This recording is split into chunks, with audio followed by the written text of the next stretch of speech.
Aujourd'hui, nous sommes ensemble pour parler des livres voyageurs qui vont à la rencontre de leur public. Je te laisse la parole, Marie-Manuelle. Bonjour à tous. Comme vient de le dire Mélanie, on va découvrir des livres en vadrouille avec deux projets. Le premier, sur une échelle intercommunale avec le réseau de lecture publique Piège, Lauragais, Malmer, avec Stéphanie Coste qui nous présentera. Et le second, sur la médiathèque départementale de Haute-Garonne, avec Christine Séville et Evelyne Delsol, pardon. Je laisse la parole à Stéphanie. Bonjour à tous, j'espère que le son est bon. Donc moi je suis ravie d'être invitée aujourd'hui sur ces vendredis de l'inventivité pour vous présenter un modèle que je n'ai pas du tout inventé, qui n'est pas du tout une invention, le modèle des bénévoles lecteurs, qui repousse donc les limites des bibliothèques pour amener la lecture et la culture là où on ne pouvait pas l'amener nous-mêmes. Donc moi, je travaille sur le réseau de lecture publique Piège Lauragais-Malepère, qui est un territoire de ruralité, voire de haute ruralité, qui compte 38 communes, 16 000 habitants, 8 médiathèques donc, qui sont en réseau depuis plus de 12 ans, 8 agents et 70 bénévoles. Donc, d'une médiathèque à l'autre, puisqu'on a d'une médiathèque à l'autre, il y a environ 15 minutes. Et d'une tête de réseau à l'autre, puisqu'on a deux têtes de réseau, il y a 1 heure de déplacement. Et entre ces deux médiathèques, un désert avec aucun service. Donc, à l'époque où on a pensé ce modèle de bénévole lecteur, on est en plein développement en 2022 parce qu'on vient de signer un contrat territoire lecture. Et sur cette première année, on est dans une année de diagnostic. Donc, le diagnostic qu'on pose, c'est un diagnostic participatif dans lequel participent des citoyens via des réunions, dans lequel participent nos bénévoles et nos agents. Et donc, on pose ce diagnostic-là. On a un système de réseau qui s'essouffle avec des bénévoles qui sont vieillissants. Beaucoup nous ont quittés avec le Covid. Donc, aujourd'hui, on en a 70, mais à ce moment-là, on est tombé en dessous des 50. C'est des bénévoles qui sont peu formés, qui sont peu dynamiques, qui font de l'accueil en bibliothèque, de la couverture et du rangement. Donc, les citoyens qui participent à ces réunions, bon, ils sont très enthousiasmés, eux, de participer au développement de la lecture sur leur territoire. Ils ont envie de s'associer à nos côtés. Beaucoup nous disent qu'il faut multiplier les interventions de lecture partout sur le territoire, même là où il n'y a pas de bibliothèque. On a d'énormes demandes et on a également des citoyens qui nous disent qu'eux, ils ont envie de participer, de lire dans les médiathèques et de participer à ce développement. Voilà. Au cours de ce diagnostic, on rencontre également plusieurs partenaires, puisque ça, c'était une demande de notre conseillère DRAC, de voir les forces vives. Donc, les partenaires, on a les partenaires institutionnels, donc bien sûr nos collègues du service jeunesse.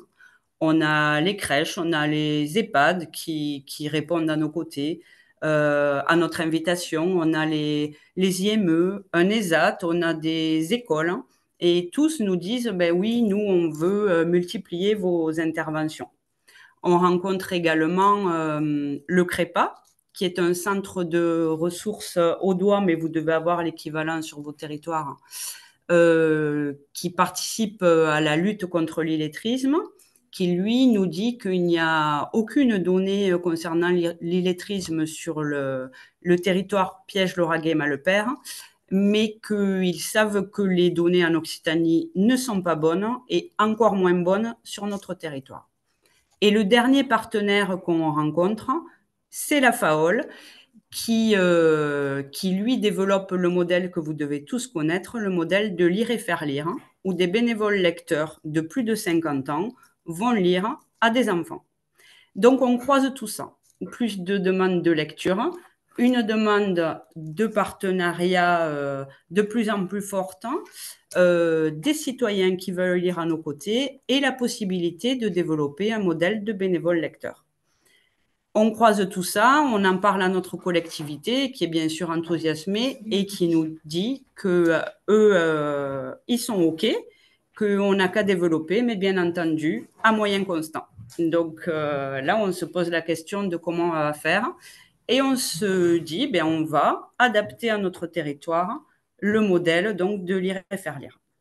Et c'est ce qu'on fait. Donc, on commence rapidement à communiquer. La FAOL et les partenaires sont à nos côtés. Et on communique via la presse, les journaux intercommunaux, via des flyers, via des réunions d'information.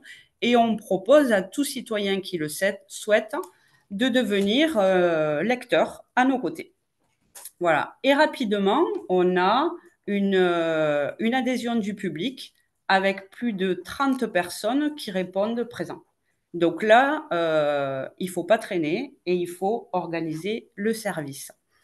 Donc pour organiser le service, on se sert du modèle de la FAOL, c'est-à-dire qu'on va encadrer le service par des chartes. Donc une charte pour devenir bénévole, parce qu'évidemment, il n'est pas possible de faire intervenir n'importe quel citoyen et de le lâcher dans la nature pour proposer l'offre de service public de lecture, et une charte d'accueil pour les structures qui s'engagent à accueillir la personne et à nous aider à proposer ce service. Donc, ces bénévoles qui sont accueillis, qui vont lire à nos côtés, ils sont accueillis sur le réseau, sur un réseau qui est constitué, et même s'ils n'interviennent pas en médiathèque, ils sont intégrés, si vous voulez, dans l'équipe. Donc, ils vont être formés et mis au fait de ce qui se passe sur notre réseau. Donc, nous, comment on accompagne ces citoyens? Donc, comme je vous le disais tout à l'heure, il y a bien entendu la formation qui est très importante.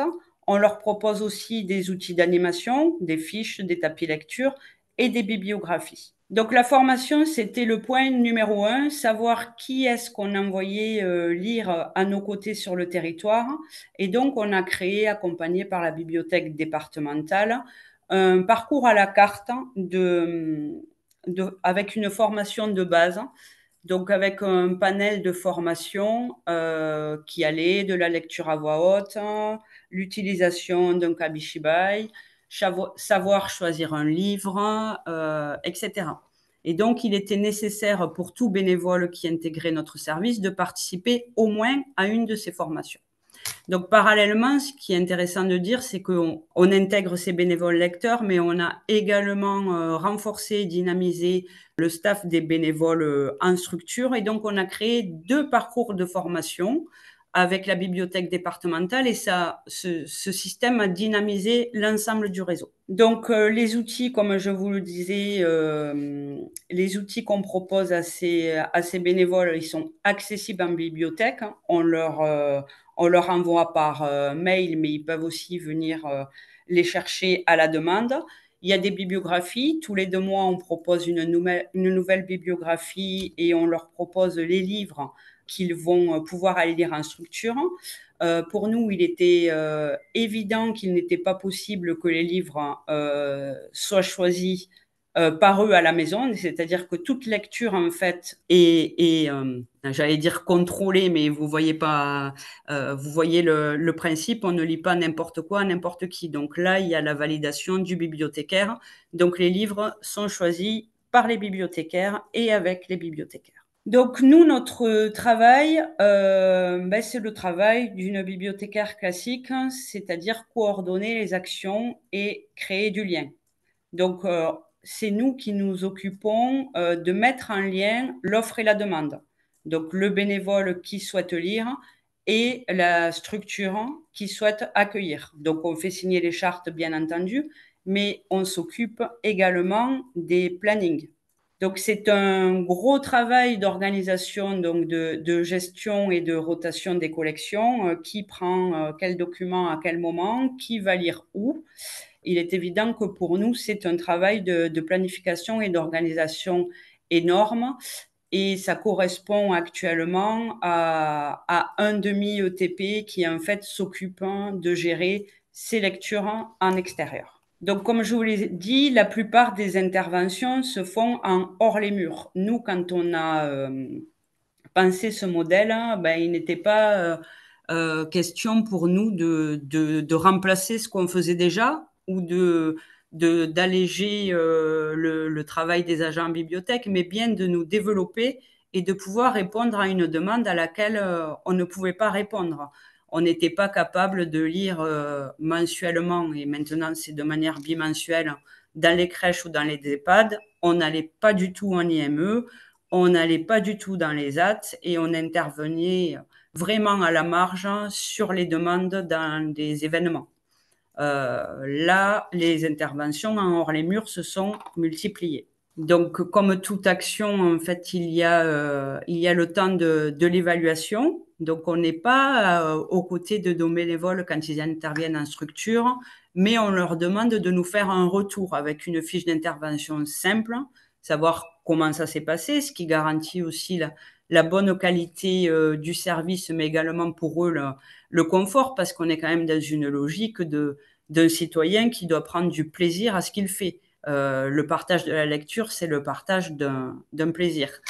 Donc, si on évalue ce qui s'est passé depuis le début de l'année 2025, et encore les chiffres ne sont pas à jour parce qu'ils dataient d'avant août. Donc, en 2025, on a conservé 20 médiatrices. Bon, il n'y a que des femmes sur les 30 qu'on avait intégrées. On a 15 structures et lieux d'accueil. On a participé à 6 événements avec 130 lectures et 620 personnes ont été touchées. Donc, ces 620 personnes que nous, agents et anciens bénévoles en structure, on ne touchait pas et on n'aurait pas pu toucher parce que nos limites étaient celles de notre travail quotidien. Donc, on est ravis de ce développement, de ce modèle. Et donc, je vous dis que ces chiffres datent de juin parce que depuis en septembre, on a eu de nouvelles adhésions. Ce qui est très intéressant avec le modèle du bénévole lecteur, c'est que c'est un modèle souple. Donc, contrairement à ce que fait la FAOL avec les bénévoles de Lire et Faire Lire, donc des personnes qui doivent avoir plus de 50 ans et qui lisent à des enfants, nous, il n'y a pas de limite d'âge. Ça fait qu'on a des gens qui sont également jeunes, qui veulent être lecteurs. Et on lit à tous, c'est-à-dire qu'on lit à des enfants, comme je vous le disais, jusqu'à l'EHPAD. Voilà. Et c'est aussi un modèle qui s'inscrit dans un temps court. La charte chez nous prévoit un engagement de 6 mois, mais on n'est pas obligé pendant ces 6 mois de lire de manière mensuelle. Il y a des bénévoles qui ne souhaitent lire que sur des événements. Donc, sur leur temps d'adhésion, en fait, ils vont lire 1, 2 fois, 3 fois, et ça leur convient comme ça. On a 20 médiatrices actuellement, mais il y a un gros turnover. Ce n'est pas forcément les mêmes 20 médiatrices que nous avons intégrées en début de projet. Voilà.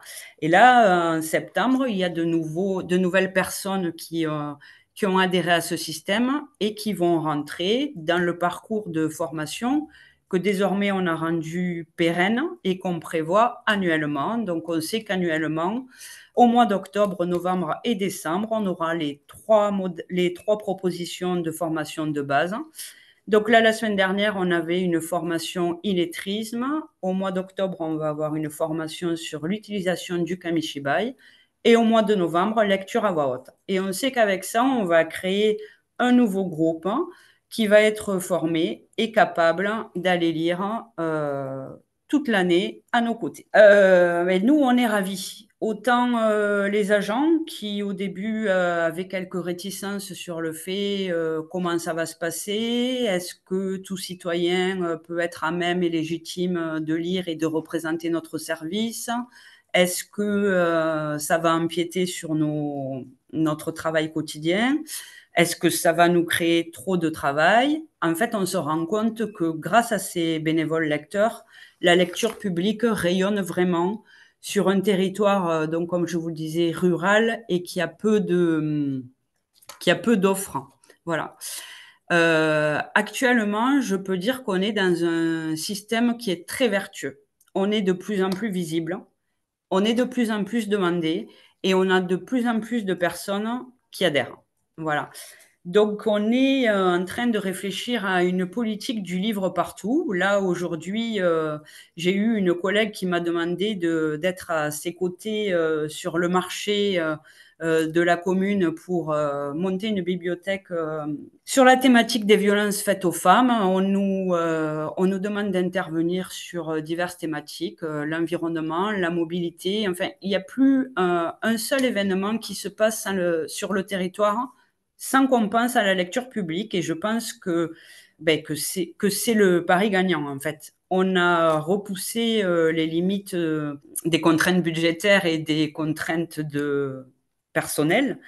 Et on a intégré des citoyens qui ont envie de partager le goût de la lecture sans pour autant être attachés à une structure et à de l'accueil classique en bibliothèque. Donc, ma dernière slide vous présente notre tout dernier support de communication. Ce sont des flammes qui résument bien ce à quoi on est arrivé. Donc, si vous pouvez lire, c'est une flamme qui indique que l'espace de lecture a été installé par le réseau de lecture publique et que pour tous ceux qui souhaitent le même, ils peuvent nous contacter. Et on a énormément de contacts. Alors, on a déjà deux premières questions. Donc, la première, pourquoi êtes-vous revenu à 20 lecteurs contre 30 initiaux? Est-ce que c'est le nombre idéal pour vous? Ah non, pas du tout. C'est-à-dire qu'il y en a 30, il y en a une dizaine qui. Alors, c'est pas les mêmes personnes, hein. On était à 30, il y a 30 personnes qui ont adhéré. Il y en a 10 qui ont commencé le parcours de formation et qui, ils avaient le droit, ont dû s'apercevoir que pour diverses raisons, c'était pas ce qui leur plaisait, qui se sentaient peut-être pas à l'aise avec la lecture ou après différentes raisons de la vie personnelle, hein.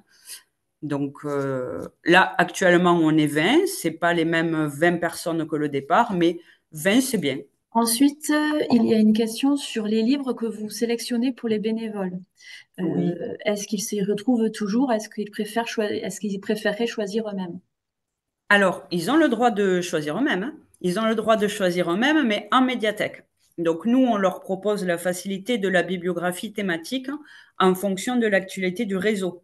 Donc là, actuellement, on va recevoir au mois d'octobre un festival sur l'environnement et l'éco-anxiété. Donc, on a mis toutes nos bibliothèques, donc les 8 médiathèques présentent ces livres et sont aux couleurs de cette thématique. Et on leur a mis de côté des livres pour qu'eux aussi, ils puissent relayer l'événement. Maintenant, si le bénévole préfère choisir un autre livre, il a tout à fait le droit, mais ils ne le font pas parce que c'est facilitant d'avoir les outils. Ils peuvent très bien aller piocher en bibliothèque. Ce qu'on ne veut pas, c'est qu'ils prennent des livres de chez eux et qu'on ne soit pas sûr d'être dans les critères du respect de la pluralité ou de ce qui va être lu. Une question sur la gestion d'un groupe de bénévoles. Est-ce qu'on ne glisse pas sur l'association 1901? On intègre davantage de bénévoles, je pense. Est-ce qu'on ne passe pas sur quelque chose qui est plus associatif que sur du service public? Après, la question d'intégrer des bénévoles dans la gestion d'un service public, c'est une grande question. C'est une question qu'on s'est posée nous aussi quand on a fait le diagnostic et qu'on s'est posé la question de quel service était rendu. Et je vous avoue que le fait d'avoir créé un parcours de formation appuyé sur le référentiel des compétences des bibliothèques, d'avoir créé 2 parcours, ça nous a grandement rassurés puisqu'au départ, on avait des bénévoles qui étaient intégrés par les communes. Ceux qui ont des bénévoles dans leur structure savent très bien quel type de public veut devenir bénévole en bibliothèque. Maintenant, avec l'obligation pour nous d'avoir une formation qui est validée via la bibliothèque départementale et via la DRAC, on est quand même rassuré du niveau de service rendu. Quel a été l'accueil du projet par votre hiérarchie collectivité? Avez-vous reçu du Alors, soutien ou de l'aide? on a eu énormément de soutien de notre collectivité. Il faut savoir que notre collectivité est très, très attachée à la lecture publique. Donc là, vous ne voyez pas notre territoire, mais si vous voyez le territoire, le fait ne serait-ce que d'avoir un réseau de 8 médiathèques qui sont de très beaux outils, ça montre l'adhésion de nos politiques sur la lecture publique. Bien entendu, ils ont été enchantés pour deux choses. Déjà, qu'on puisse rendre un service démultiplié à budget constant. Ça, pour eux, c'est gagnant. Et deuxième point, intégrer autant de citoyens sur une compétence, ben, c'est fabuleux. 70 citoyens sur un territoire comme le nôtre qui veulent participer à une compétence de la communauté de communes, c'est du jamais vu. On n'a pas... Et les initiatives citoyennes sont de plus en plus valorisées. Donc, eux, bien entendu, qui nous soutiennent. On a une question d'une association, l'association Le Livre en Partage, qui demande si c'est accessible du coup aux associations. Si une association pourrait, en tant qu'association, je vois pas le problème à partir du moment où on signerait un partenariat. On a une de nos bibliothèques sur une commune qui est gérée par une association de bénévoles. Donc, au lieu d'avoir des bénévoles individuels, ils n'ont pas signé une charte individuelle, mais ils ont signé une charte avec une association culturelle de la commune. Donc là, je parle de bénévoles gestionnaires en structure, hein. Mais je vois pas pourquoi ce modèle serait pas adaptable. Ensuite, sur le profil des lecteurs, est-ce qu'il est homogène et est-ce que vous faites une sorte de recrutement? Non, on fait pas de recrutement. On fait pas de recrutement. Alors, il est très féminin. En termes d'âge, eh ben, autant le bénévole en structure pour de l'accueil du public était un bénévole plutôt vieillissant à la retraite. Autant là, le lecteur, en fait, on a des plus jeunes, on a des actifs, on a des... Non, on a tout type de profil. On n'a pas que des enseignantes de 70 ans. Mais Et on n'a pas d'hommes. Et on le regrette. ça va peut-être venir. Est-ce que vous remboursez les déplacements? Comment ça se passe au niveau des déplacements de ces bénévoles? Non, on rembourse pas les déplacements et j'essaye de me battre pour ça. Après, il y a très peu de bénévoles en fait qui font du grand déplacement. On a 4 bénévoles qui font du grand déplacement, c'est-à-dire qu'ils vont à plus d'un quart d'heure de chez eux. Sinon, la plupart, ils interviennent, ils pourraient même intervenir à pied. Voilà. Moi, je me bats pour effectivement, qu'on leur rembourse les déplacements, mais eux-mêmes, en fait, j'en ai parlé avec eux, eux-mêmes ne le demandent pas. Ils s'en moquent. Quand je vous dis qu'on adhère à ce modèle comme on adhère à un club de sport, en fait, pour eux, c'est une activité, c'est une chance, c'est un partage, hein, et c'est pas une charge. Voilà. Bien entendu, on leur paie les déplacements pour la formation. Ils ont les formations offertes. Ils sont assurés. On leur défraie le repas s'il y a du repas. Et on leur offre tous les moments conviviaux possibles. Et en fait, ça leur suffit. Voilà, le retour pour eux, c'est les personnes qui les accueillent à bras ouverts quand ils viennent partager leur plaisir. Pour la première intervention d'un bénévole, est-ce qu'il va être accompagné par un professionnel? Alors, le bénévole est accompagné pour la rencontre avec la structure, oui. Pas forcément pour la première lecture, mais quand on va signer la charte avec la structure, il est accompagné par un professionnel. Après, s'il le demande, là j'ai une nouvelle lectrice qui se sent pas à l'aise d'intervenir toute seule. Elle sera accompagnée 3 fois par l'agent en charge. Et plus si besoin, mais on juge que ça suffira. Mais évidemment, on lâche aucune personne dans la nature. L'idée, c'est pas ça, hein. Comme je vous dis, l'idée, c'est de créer du lien et de faire un modèle où tout le monde se retrouve. Et du coup, les bénévoles qui s'inscrivent dans ce dispositif, est-ce que c'est par bouche à oreille? Il y a un premier bénévole qui est intégré, du coup, on a parlé un petit peu autour de lui, ou ça se passe comment? Oui, il y a de tout. Il y a de tout. Il y a eu, donc sur les premiers appels, en fait, c'était via la presse et via les journaux intercommunaux. Donc là, c'est des gens qui nous ont contactés et qui n'étaient pas au courant. Mais maintenant, c'est des gens qui voient les bibliothèques en extérieur, les lectures et qui viennent nous voir. C'est aussi pour ça qu'on a créé cette flamme de communication. On a aussi une flamme Rejoignez-nous. Donc là, on était présent cette année sur toutes les journées des associations avec des bibliothèques en extérieur. On ne s'est pas ennuyé, on a fait des lectures toutes les journées sur trois communes et on a eu à ce moment-là des gens qui sont venus s'inscrire à nos côtés, je vous dis, comme une activité sur laquelle on s'inscrirait au mois de septembre. Y a-t-il des formations spécifiques selon le public ciblé, par exemple les 0-3 ans? Oui, on a une formation tapis lecture, par exemple. Cette année, l'année prochaine, ça sera peut-être une autre, hein, mais cette année, on a une formation tapis lecture. Les formations sont bien organisées avec la médiathèque départementale de l'Aude, j'imagine. Alors, oui, l'ensemble du programme a été conçu avec, je vois qu'on parle de Sandra Olivier, nous c'était avec Virginie qui était avant, on a conçu le programme, oui, avec la bibliothèque départementale et la bibliothèque départementale intervient in situ pour, alors je sais plus comment s'appelle la formation, à l'époque c'était la Bibébel, donc pour présenter les objectifs d'un service public de lecture sur un modèle qu'on a adapté à notre besoin. Donc, c'est une formation qui a été montée spécifiquement pour le territoire. J'ai encore une question. Comment l'association Lire et Faire Lire a réagi à cette initiative? Pas de concurrence sur le territoire? Non, ils étaient ravis. Alors, sur le diagnostic, ils avaient noté qu'ils avaient un seul acteur de Lire et Faire Lire, hein, sur notre territoire. Donc, eux, ils souhaitaient vraiment se développer. Donc, ça les a intéressés qu'on prenne le relais. Finalement, ils ont été OK qu'on adapte le modèle. Hein. Donc, le fait de lire aussi à des adultes et de ne pas avoir cette contrainte d'avoir 50 ans. Et non, il n'y a aucune concurrence. Nous, on travaille énormément avec la FAOL et avec Lire et Faire Lire. Je vous parlais d'un festival qui se tiendra en octobre. Ils seront à nos côtés.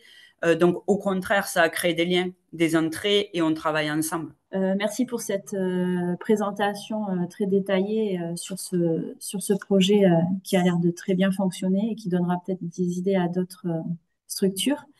Je vais laisser la parole à Christine et Evelyne qui vont nous présenter leur Bible bleue qui est déjà assez difficile à dire. Bonjour à tous.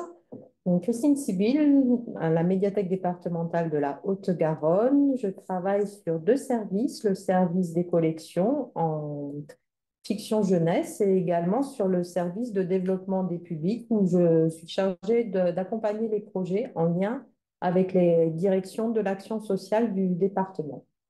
Evelyne. Bonjour, je suis Evelyne Delsolde, je suis bibliothécaire secteur jeunesse. Je suis aussi sur 2 missions. La mission au niveau de la petite enfance, les 0-5 ans, tout ce qui est acquisition, mais outils d'animation, valorisation et formation. Donc, on va vous présenter le Bibli bleu. Donc, ce nom imprononçable de Bibli bleu est un outil d'animation qui est né en 2021. Il fallait bien lui trouver un petit nom. On a cogité. Il est bleu, il y a des livres dedans. Allez, Eureka, Bibi bleu. Pas facile à dire, mais un petit nom qui va aller très loin et qui va faire plein de petits Bibi bleus. Donc, à l'origine, cet outil d'animation découle de notre premier schéma de lecture publique, dans lequel nous avions un axe sur l'accroissement des publics avec une focale petite enfance pour les 0-3 ans. Ce schéma départemental arrive au moment où Sophie Marinopoulos sort son rapport sur la santé culturelle du tout petit. Donc, nous avions une envie de travailler et de cibler ce public des 0-3 ans.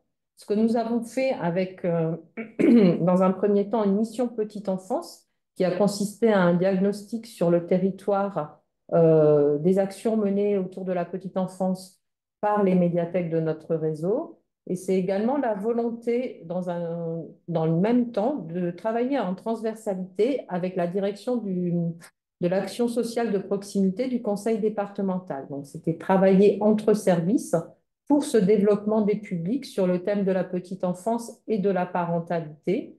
Et nous avions également envie de s'associer au dispositif Première Page. Voilà. Ce sont les éléments euh, de la naissance de ce Bibi bleu. Donc, dans dispositif de création d'outils, le premier élément, c'était Première Page, avec l'idée et l'envie de construire une journée interprofessionnelle destinée en même temps aux bibliothécaires de notre réseau et aux travailleurs sociaux. Donc, une journée interprofessionnelle, donc sur le thème de l'éveil artistique et culturel du tout petit. Donc là, je vous ai mis le programme de cette journée. Nous avions en premier intervenant en conférence Patrick Bensousson des éditions RS et pédopsychiatre. Et dans la construction de cette journée, nous avions également des tables rondes et l'idée de faire une restitution d'une expérimentation sur le terrain. Donc, le public de cette journée, les bibliothécaires du réseau, les travailleurs sociaux, l'idée c'était de créer du lien, de travailler ensemble autour d'une expérimentation. C'est comme ça qu'est arrivée cette idée de Bibi Bleu. Pour construire ce projet d'expérimentation, on a travaillé en groupe de travail avec les travailleurs sociaux, les bibliothécaires du réseau et les bibliothécaires de la médiathèque départementale. On est parti du constat qu'il y avait déjà une méconnaissance de la médiathèque départementale de la part des travailleurs sociaux et que les livres les intéressaient bien, mais que leur connaissance en littérature jeunesse n'était pas la même que celle de bibliothécaires professionnels. Donc, on a réfléchi ensemble et au fur et à mesure des réunions, l'idée est arrivée d'avoir des ressources de livres à destination des travailleurs sociaux. Donc, les travailleurs sociaux auxquels on s'est intéressé et qui ont participé au groupe de travail étaient soit des assistantes sociales, des conseillères en économie sociale et familiale, les personnes qui vont en visite médiatisée ou qui travaillent en PMI. Donc, chacun avait son envie et au départ, on était parti sur un projet de construire une mini-bibliothèque dans les maisons départementales de la solidarité, ce qui n'a pas pu aboutir parce que c'était trouver une place dans l'espace PMI avec des questions comme est-ce qu'on met les livres à la disposition du public? Est-ce qu'on les sort quand le public est là? Donc, on s'est orienté vers quelque chose de beaucoup plus mobile et ciblé. Donc, c'est une action expérimentale. Lors du groupe de travail, une travailleuse sociale qui va en visite médiatisée donc chez les parents, dans les familles ou dans les centres, oui, nous a demandé, nous a dit, ça serait bien qu'on ait quelque chose dans lequel on puisse transporter les livres, mais pas beaucoup de livres. Il ne faut pas que ça soit trop lourd. On ne veut pas que ça soit identifié avec un gros logo du conseil départemental. Voilà, on avait cette idée-là et qu'on puisse avoir quelques livres. Et donc, on a trouvé cette idée de sac qui était un des produits du conseil départemental. Et l'idée du transport en sac à dos était plutôt facile pour les travailleurs sociaux. Au préalable, on a essayé effectivement de se rencontrer, comme l'a dit Christine, de regarder un petit peu, d'apprendre à se connaître, de voir les contraintes des uns et des autres et de voir à peu près quel était leur souhait. Effectivement, c'était d'avoir un outil facile à utiliser, facilement transportable. Et du coup, au préalable, on a essayé de voir ensemble ce que couvrait la littérature jeunesse Et donc, on a fait la découverte d'un office partagé. Elles sont venues, on a ouvert un carton de notre libraire et on a essayé de voir ensemble quel livre on pourrait mettre dans ce Bibi Bleu. Donc, ça a été une étape importante. Certains ont découvert des auteurs, certains connaissaient, et surtout des éditions qu'elles n'avaient pas l'habitude forcément de voir. Donc, on a essayé de voir pourraient être les critères pour le choix de ces livres. Donc, on s'est dit, on aimerait bien avoir des albums sans texte. On aimerait bien aussi avoir, pourquoi pas, de la photographie pour les enfants. Un livre peut-être qui traite sur le quotidien, mais sur le quotidien de l'enfant, la propreté, l'alimentation, une belle histoire. Des livres un peu animés, sans être pour autant des pop-up qui sont assez fragiles.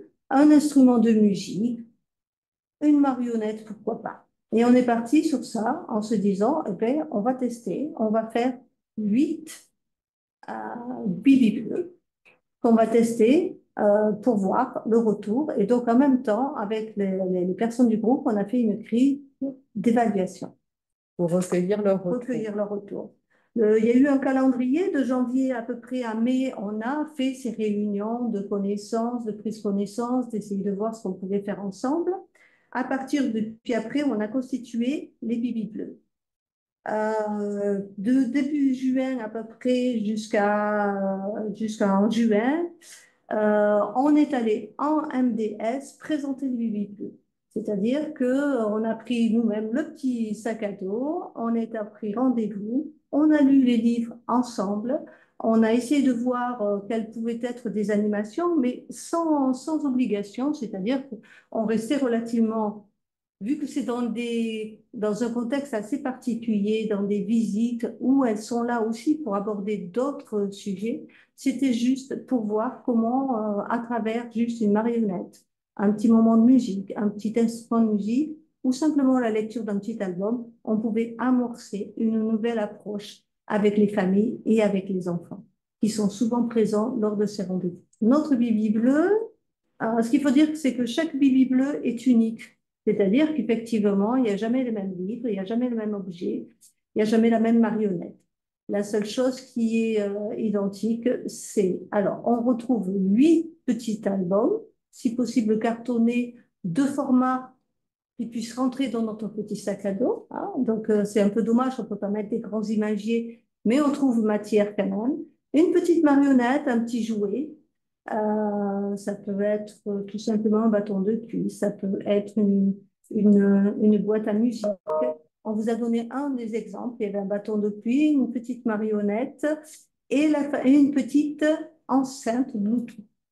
On a beaucoup réfléchi par rapport à la musique parce qu'on ne voulait pas, c'est un choix commun, que les personnes sortent un téléphone portable pour télécharger de la musique. On disait que les enfants étaient assez en contact avec des écrans et on a essayé de trouver autre chose. Donc, une petite enceinte dans laquelle on a inséré une clé USB qui permet de découvrir des chansons qu'on a téléchargées avec notre collègue aussi, Sylvie, qui est aussi présente, euh, des chansons, des comptines, du monde et des berceuses aussi. Une certaine variété dans la proposition. Ce qui fait qu'elles ne sont pas obligées d'avoir un téléphone. Avec ça, on a trouvé quelque chose de très bien sur le site de première page, et c'était très bien fait. Et pourquoi refaire ce que nos collègues ont fait si bien? C'est les collègues du Lot, c'est les 1000 droits du bébé lecteur. Bébé lecteur a le droit. Et aussi toutes les idées reçues qu'on pouvait avoir, ou certaines personnes, ou les parents, ou même, pouvaient avoir sur la lecture et le tout petit. Donc, ce document, il a bien été regardé lors des visites avec les MDS et c'est un appui pour elles pour répondre à certains questionnements des familles. Du genre, je ne sais pas quel livre choisir, il est trop petit, il ne sait pas lire, pourquoi je devrais lui lire des livres? Voilà. Tout ça, c'est pour aider un petit peu pour amorcer la lecture auprès des tout petits. Avec ceci, on met toujours la bibliographie des livres qui figurent pour que les personnes puissent retenir le titre ou même les personnes des MDS puissent avoir les références pour les donner aux familles. Tout ce qui est logistique, ben, on a créé des comptes pour chaque MDS sur notre logiciel et on enregistre, comme on enregistre pour nos BM, les prêts autres. Après, pour ce qui est de la distribution, on avait commencé par 8 Bibi bleus. Maintenant, on en est à 24. Ça circule et les échanges de sacs se font librement, sur demande. On profite aussi de certaines occasions, comme des journées professionnelles ou des journées dans les lieux de MDS pour profiter, pour échanger les bibis bleus. Sinon, on passe par le courrier interne. Ça part dans des petits cartons et ça revient dans des petits cartons. Donc là, actuellement, on en a à peu près, on était parti sur 8. En 2022, on en est passé à 16. Et de nos jours, on en a 24 exactement. Le coût d'un bibi bleu, c'est en gros, tout confondu, l'objet, les livres, à autour de 120 € par bibi bleu. Donc là, en premier bilan, je vais vous partager les témoignages qui ont été faits par 2 travailleurs sociaux lors de la première journée interprofessionnelle. Euh, c'est elle qui en parle le mieux. Bon, j'ai fait le choix personnel de le proposer à des familles que j'allais rencontrer pour la première fois. Des familles, donc cette première rencontre est capitale en PMI, puisque c'est de cette première rencontre que risque de dépendre les rencontres successives qui auront lieu par la suite. Ce sont les familles que j'ai choisies. Donc des familles en général, ce sont des mères isolées, avec enfants, sur le secteur d'Ampalo. Alors, le jour J, donc, je me présente avec ma petite mallette à livres. Assez rapidement, je me rends compte qu'il y a quelque chose de changé, c'est-à-dire que les familles me perçoivent de façon moins intrusive. J'arrive, j'apporte quelque chose en fait. Je viens pour apporter quelque chose et pour donner quelque chose à voir. Donc, très rapidement, les enfants alors, ça dépend des situations, je ne fais jamais la même chose, mais en général, où je sors tous les livres se saisissent du choix des livres et ils sont intéressés par la lecture ensemble d'un album. Assez rapidement aussi, le climat est très apaisé, très calme. Il se passe un décentrage de la mère vers les enfants. Les enfants sont vraiment à la place centrale. Je commence à raconter. Alors, s'il y a plusieurs enfants, en général, chaque enfant choisit un livre. Et surtout, quand je referme la porte, c'est terminé, j'ai l'impression que j'ai redonné du sens à mon travail, quelquefois est perdu dans le social. Pour ma part, je travaille sur un secteur périurbain. Je travaille auprès de familles qui sont de milieux socio-économiques très différents. J'ai axé mon expérimentation par rapport aux familles qui sont hébergées en hôtel, où j'ai ressenti un besoin plus important de pouvoir amener les jeunes enfants vers de l'éveil culturel, étant donné la pauvreté au niveau matériel, jouet. Effectivement, ce sont des petites chambres avec essentiellement la télévision. Donc, il y a eu quelques familles auprès desquelles j'ai proposé. Suite à une consultation, je pouvais constater que lors de la consultation, la maman était peu centrée sur l'interaction avec son enfant, qu'il y avait quelque chose autour du lien à créer et à travailler et à accompagner, puisque c'est notre rôle dans les suivis PMI. Donc, ce bibi bleu contenait différents outils. Notamment, il y avait la charte bébé lecteur. Voilà. Donc, quand c'était possible, parce qu'il y a des familles anglophones, je parle anglais un petit peu, mais pas forcément aussi au point de pouvoir le traduire. Mais bon, j'ai fait un petit peu une présentation, en tout cas, de ce qu'étaient les droits du lecteur pour introduire un petit peu mon intervention. Par la suite, j'utilise énormément la marionnette en premier. Et la première chose que je faisais, c'est que j'entrais en interaction avec l'enfant en m'adressant à lui. Et de ce fait, la maman observe cette interaction qu'elle n'a peut-être pas l'habitude de faire. Il y a des cultures où on parle peu à ses enfants, et on sait combien il est important dans les premiers premiers mois, premières années de vie, favoriser cette communication avec les bébés, avec les jeunes enfants. Et c'est autour de cela que je commençais souvent mon intervention. Et de la même manière, ça créait tout de suite une interaction et ça rassurait, ça mettait en confiance l'enfant. Et là, je faisais un petit peu en fonction de l'enfant, de son âge et de son souhait. Je me laissais choisir un livre et j'interagissais avec lui. Et ces moments que je pouvais voir en consultation, plutôt distantes, peut-être préoccupées aussi par leur situation sociale, avaient un tout autre regard envers leur enfant. Ça changeait totalement, voilà, par exemple, avec des enfants avec qui j'ai proposé cet outil. Au début, il était très méfiant, voilà, il ne voulait pas trop s'approcher. Et au fil de l'intervention, il est devenu très proche. Voilà, il y a eu vraiment quelque chose qui s'est créé. Et la maman, voilà, aussi, il y a eu un climat de confiance. Et ma collègue, je pense que ça pose une atmosphère très calme, très sereine et qui ne tourne plus autour des difficultés autres. Voilà pour ces témoignages des professionnels. Donc, elles vous l'ont dit, ça permet de décentrer leurs interventions et c'est un véritable plaisir de découvrir la littérature jeunesse dès la première phase, quand on a constitué ces Bibli Bleues, où la découverte de l'office, c'était une manière de les sensibiliser et de les former à la littérature jeunesse.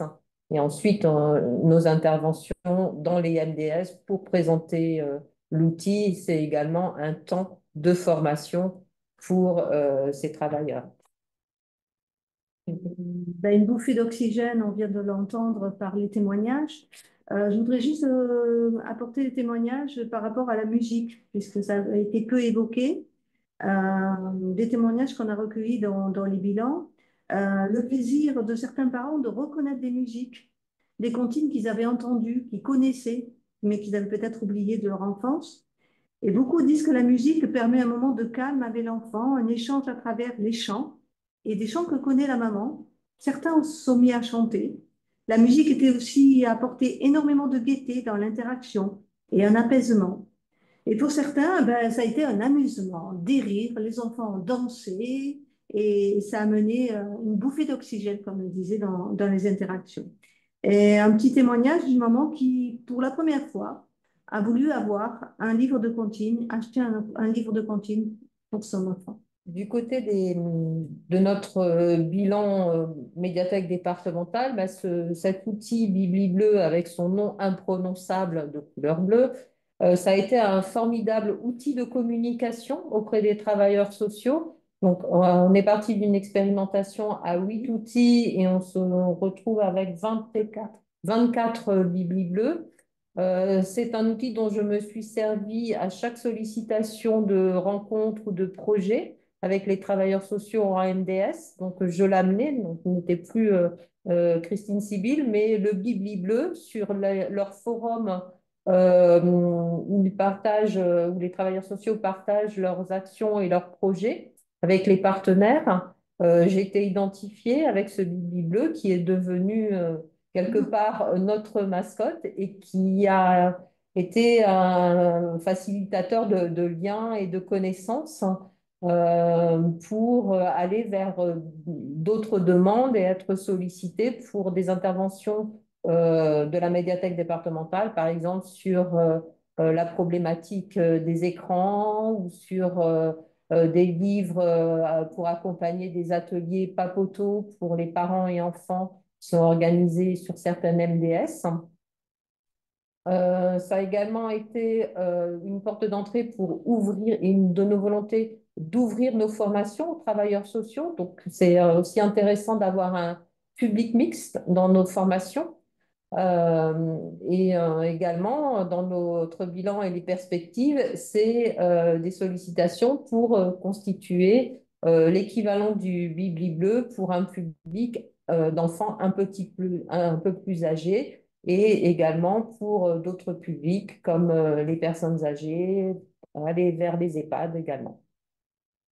Alors, cela permet aussi qu'elles apprennent à connaître aussi tous les outils d'animation qu'il y a en lien avec la petite enfance et beaucoup lancent des projets sur l'alimentation, sur la musique et l'initiation musicale ou autre, et nous demandent des tapis de lecture, des tabliers ou autres outils d'animation. Donc là, ça leur permet d'avoir un champ des possibles pour en fait des livres, mais aussi des outils d'animation qu'elles n'auraient jamais. Voilà.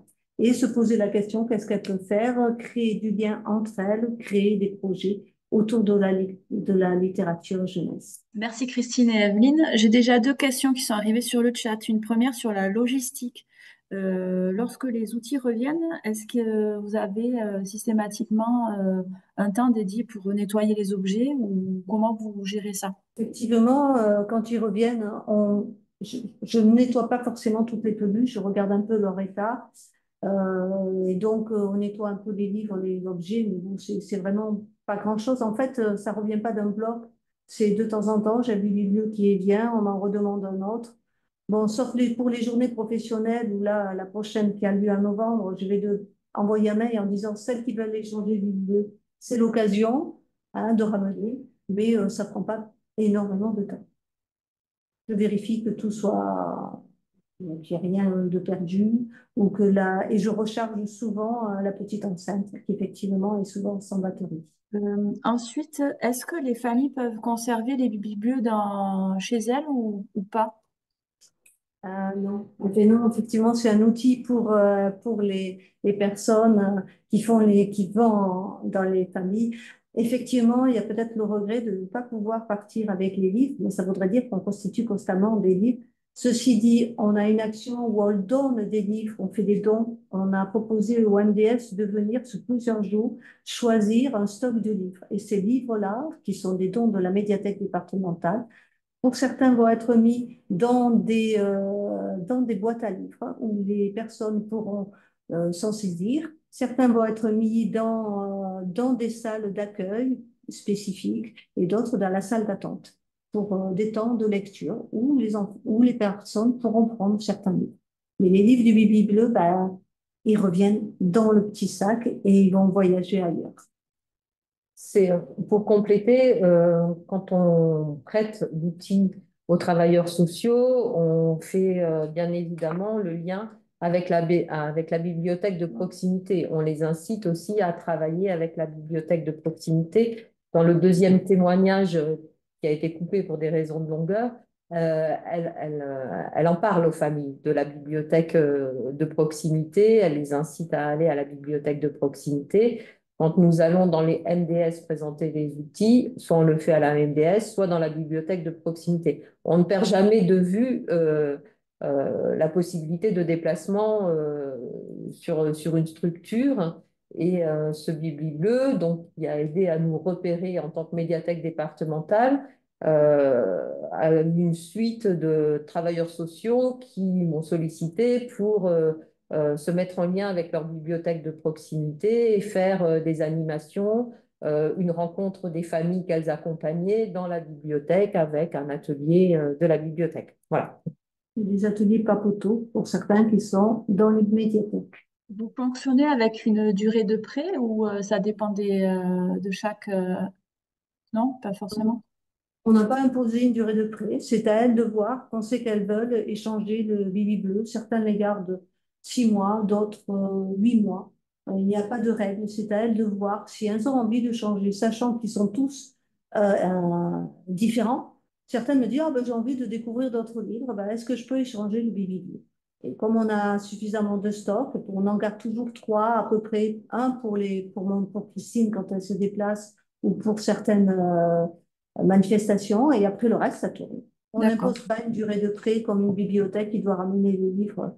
Non, non, on les laisse libres de changer ou de ne pas changer. Ensuite, est-ce que vous complétez, est-ce que les MDS peuvent emprunter d'autres livres en complément? Alors, elles viennent souvent nous demander sur des sélections, des thématiques particulières. On leur fournit des livres. Et après, ça, c'est un prêt normal, comme on ferait un prêt auprès de nos collègues du réseau. On les laisse, mais elles ne remettent pas forcément les livres dans le Bibi Bleu. Le Bibi Bleu est un outil vraiment à part. bien identifiées et après, on leur prête des sélections qu'elles peuvent se servir lors des visites, effectivement, en plus du bibliblio si elles le souhaitent. On a une question sur les travailleurs sociaux. Est-ce qu'ils apprécient la sélection biblio ou est-ce que c'est la proposition d'outils qui est en fait qu'ils n'avaient pas forcément comme usage dans leurs habitudes? Alors, la sélection des documents qui sont dans le Bibli bleu a été travaillée et proposée par le groupe de travail. Dans l'habitude des travailleurs sociaux, dans les demandes qu'on avait dans ce groupe de travail, correspondait souvent à ce que l'on appelle des livres médicaments. Donc ça a été notre première action de leur expliquer qu'on était dans du livre plaisir et pas forcément dans un livre pour faire du lien avec la famille et sur un livre d'apprentissage ou médicaments. Donc ça, on est toujours vigilant quand on présente nos outils à décrire les sélections. Après, oui, ils apprécient l'outil en lui-même, donc avec sa sélection de livres et la sélection. La diversité des propositions. En fait, les premiers, on a travaillé un peu avec elles sur les critères et tout. Par la suite, effectivement, elles n'ont pas été convoquées pour tous les autres bibliothéques qui ont été créés, mais on est resté dans leur demande, c'est-à-dire dans les critères qu'on avait établis. Et puis, c'est les bibliothécaires de la médiathèque départementale de la petite enfance qui ont fait le choix en fonction des nouveautés, en fonction du fond, en fonction de nos coups de cœur aussi, qu'on avait envie de partager avec elles. Les travailleurs sociaux n'utilisaient pas les services de bibliothèque avant la création de cet outil? À notre connaissance, certains allaient déjà mener certaines familles dans les bibliothèques de leur secteur, mais pour beaucoup, effectivement, n'allaient pas ou ne connaissaient pas la médiathèque départementale, ou ne se connaissaient surtout pas la possibilité de créer ce lien entre nos outils, nos livres et ce partenariat. Merci beaucoup. Vous avez eu grand succès, que ce soit le premier projet comme le second. Vous avez c'est magnifique, c'est génial.